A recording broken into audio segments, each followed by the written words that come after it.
Olá, meu amigo, minha amiga, ligados aqui no canal do Gol. Estamos chegando nesta segunda-feira, dia 7 de julho de 2025, com o Gol no Mercado, trazendo as principais notícias do mercado da bola do Brasil e do mundo, aquilo que você precisa saber. Final de semana foi bastante agitado, então, para começar a semana sabendo o que está acontecendo. Tivemos alguns negócios fechados, alguns rumores e já tem até polêmica. Por isso mesmo, convido você a participar com a sua opinião. Deixa o seu comentário aqui embaixo, muito importante aqui, muito bem-vinda a sua opinião. Diz aí o que você está gostando ou não está gostando do seu time nessa janela de transferências. Aqui embaixo o comentário, já deixa o seu like também, seu hype, se inscreva no canal do Gol e compartilhe o canal do Gol. Vamos chegar até o final da semana, vamos chegar em 5 mil inscritos, então eu conto com a sua colaboração. E a gente começa o Gol no Mercado com a notícia do Flamengo, que pode estar perto ou não mais tão perto assim de um reforço vindo do futebol inglês. Trata-se do atacante Mickey Johnston, jogador que nasceu na Escócia, defende a seleção da Irlanda e joga pelo West Bromwich, da segunda divisão da Inglaterra. 26 anos e ele é alvo de polêmica, né? No final de semana surgiu a notícia que já teria todo um acerto bem encaminhado. O Flamengo pagaria 5 milhões de libras para o West Bromwich, né, cerca de 37 milhões de reais, 2 milhões de libras a mais do que o Bromwich pagou no ano passado para contratar o Johnston junto ao Celtic. O jogador se despediu do elenco, não ia viajar para a pré-temporada e tem passagem marcada para o Rio de Janeiro para assinar o contrato e se apresentar ao Flamengo. Acontece que as coisas saíram um pouquinho aqui do rumo normal, né?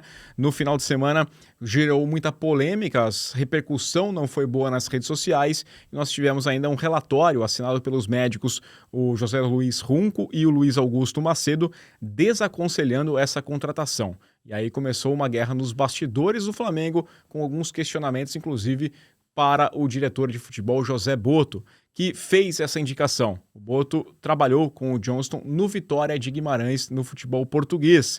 E aí tem toda a discussão de quem manda ali, né? A comissão técnica quer alguma coisa, vem um departamento que faz uma nota. O que vai acontecer não sabemos ainda.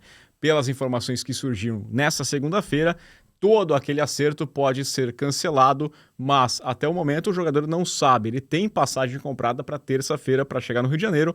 Não se sabe se para assinar e ser apresentado ou então para fazer um turismo, né? E depois voltar para a Inglaterra e voltar a jogar pela equipe do West Bromwich.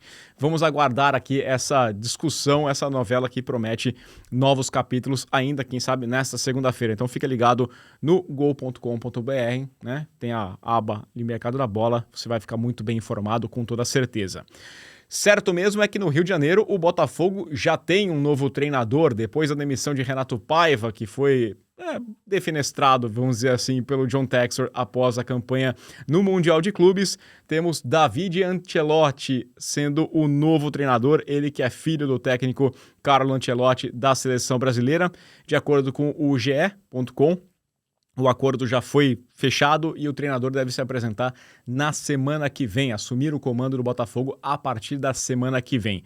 David é auxiliar de seu pai, mas demorou um pouquinho para se apresentar junto à seleção brasileira porque já tinha essa pretensão. Ele tem 36 anos e queria ser um técnico solo, seguir a carreira dele mesmo.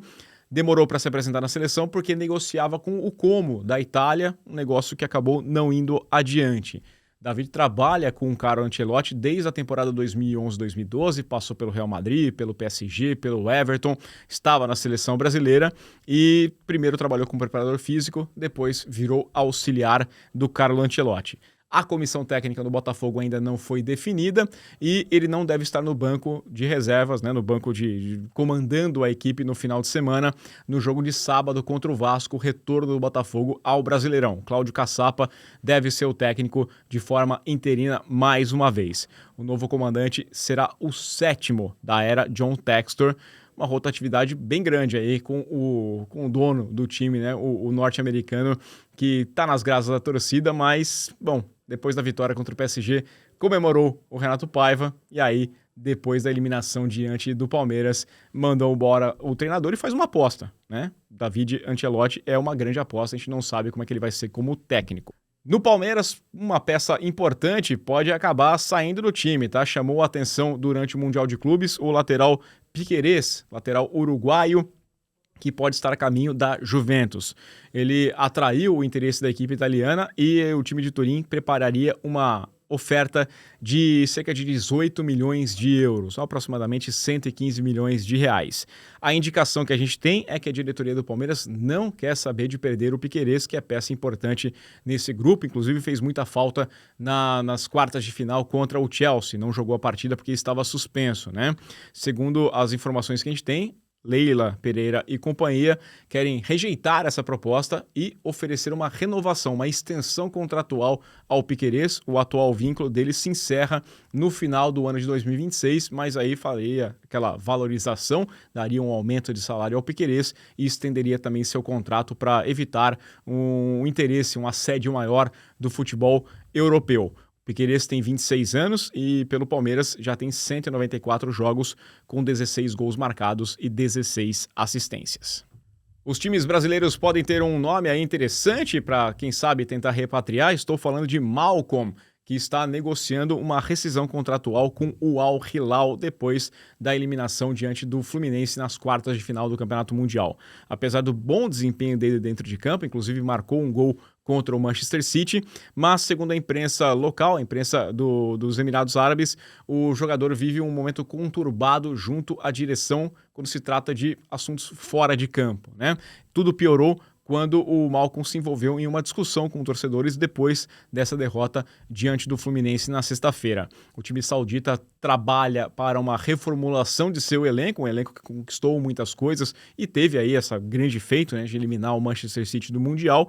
Renan Lodge é outro nome que pode sair, o Caio César, o Mitrovic, são nomes que são discutidos como possíveis negociáveis da equipe do Al Hilal. O Malcom já está há 2 temporadas na equipe dos Emirados Árabes. Na última temporada foram 48 jogos com 14 gols e 18 assistências. 28 anos ainda, tem mercado no futebol europeu, tem idade para isso ainda, mas não se sabe se vai encontrar um time, depende do escalão também, né, do patamar de time que fizer uma oferta pelo Malcom no futebol da Europa. Quem sabe pode pintar num time brasileiro, certeza que teremos interessados. No futebol europeu, vou destacar aqui o Arsenal, porque temos muitas notícias envolvendo os atuais vice-campeões da Premier League. Começando com um negócio já fechado, oficial, já anunciado, o meia Martin Zubimendi, jogador de 26 anos que era da Real Sociedad, assina o contrato agora, não se sabe por quanto tempo, né? O Arsenal só disse que é um contrato de longa duração, mas os ingleses pagaram uma boa quantia para contar com o jogador.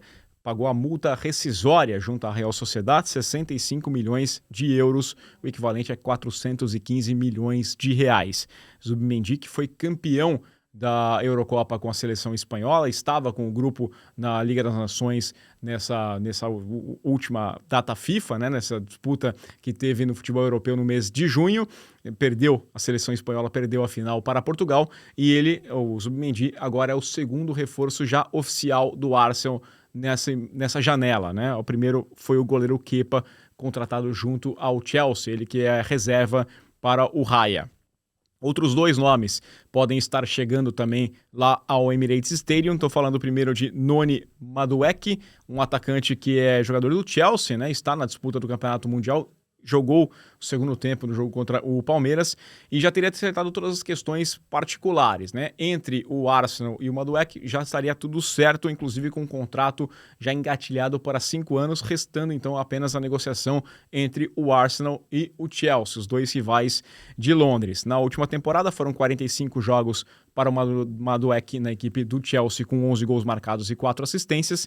Ele percebeu que a concorrência ia ficar complicada, né? Contratação do João Pedro, chegada também do Estevão. Ele é um jogador que tem convocações pela seleção inglesa, por isso mesmo olha e fala assim, é melhor eu procurar algum lugar que eu tenha um pouco mais de espaço. O Arsenal tem interesse em rechear esse grupo, né, que ofensivamente perdeu muitas peças durante o ano passado, e essa foi a grande diferença para o time não brigar mais adiante, tanto na Champions League quanto na Premier League, né, acabou não brigando de fato com o Liverpool pelo título por muito tempo, mas aí quer reforçar o grupo e o Madueke entende que pode chegar e brigar por uma vaga como titular. Quem chegaria para ser titular, e aqui é um nome muito mais aguardado, muito mais badalado pela torcida, é Vitor Gyökeres, atacante sueco que defendeu a equipe do Sporting nas últimas temporadas. Ele está forçando a sua saída junto ao time português, que faz jogo duro. Já teria um acordo feito no ano passado em que chegasse um valor, que chegasse a certa proposta, o time não seguraria, né, liberaria ele para ir para uma equipe maior, mas tá tendo jogo duro. O pessoal tá querendo tirar mais dinheiro ainda e ele já deixou claro que quer jogar pela equipe do Arsenal. Segundo Fabrizio Romano, jornalista italiano, o atacante teria aceitado até abrir mão de 2 milhões de euros de salários para facilitar a negociação entre Arsenal e o Sporting, né? O Arsenal estaria próximo desse acerto, o valor seria de 65 milhões de euros pagos pela contratação junto ao Sporting, mais 15 milhões de bônus por objetivo, né? Então essa seria o acerto do Arsenal com o Sporting para levar o Gyökeres. Gyökeres fez 102 jogos pelo time português, com 97 gols e 27 assistências, absurdo os números mesmo, e na temporada passada foram 52 jogos com 54 gols e 13 assistências, ele que concorreu ao Prêmio Chuteira de Ouro até o finalzinho, mesmo jogando numa liga que tem um peso menor, né? O Mbappé acabou sendo o dono desse prêmio, mas por jogar numa liga que tem peso 2 em seus gols, e a Liga Portuguesa com peso 1,5 apenas, mas o Gyökeres com mais gols que qualquer outro no futebol europeu na última temporada. É isso, pessoal. Até a próxima. Amanhã a gente volta com mais informações do mercado. Enquanto isso, acompanhe tudo no ugol.com.br. Todas as informações em tempo real você confere por lá. Valeu, aquele abraço.